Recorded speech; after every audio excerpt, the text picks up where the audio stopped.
Magandang umaga sa ating lahat. Ngayon ay January 18, 2025 at narito ang update ukol sa maging lagay ng panahon sa susunod na 24 oras.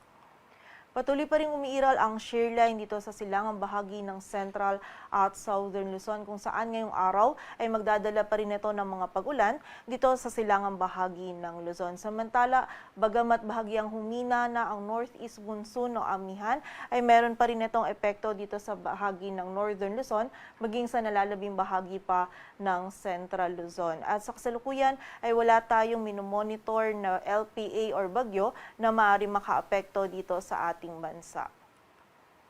At para nga sa maging lagay ng panahon ngayong araw ng Sabado, maulap na kalangitan at magiging mataas pa rin yung tsansa ng mga pag-ulan, pagkidlat at pagkulog dito sa bahagi ng Isabela, Aurora, Quezon, Rizal, Laguna, maging sa bahagi din ng Camarines Norte, dulot yan ng shear line. So pag-iingat pa rin po sa mga kababayan natin dyan sa posibilidad ng mga pagbaha at pagguho ng lupa. Samantala, dito naman sa Mimaropa, maging sa nalalabing bahagi ng Bicol Region, ay meron tayong mararanasan lamang ng mga isolated ng mga pag-ulan, dulot yan ng easterlies. At ang amihan naman ay magdadala pa rin ng maulap na kalangitan na may mga kasamang may hinang pag-ulan or pag-ambon sa bahagi ng Northern Luzon, partikular na po yan dito sa nalalabing bahagi pa ng Cagayan Valley, Apayao, Kalinga, maging sa bahagi din ng Mountain Province at Ifugao. At dito naman po sa Metro Manila, maging sa nalalabing bahagi pa ng Luzon, ay magiging bahagyang maulap hanggang sa maulap yung ating kalangitan.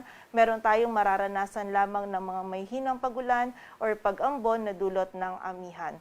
Agwat ang temperatura dito sa Metro Manila ay mula 23 to 30 degrees Celsius.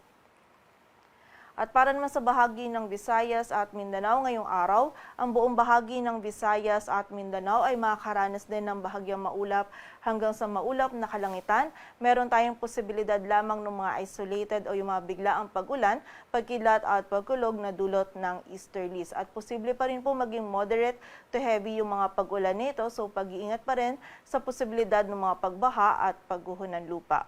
Agwat ang temperatura sa Cebu ay mula 26 to 31 degrees Celsius at sa Davao naman ay 24 to 33 degrees Celsius.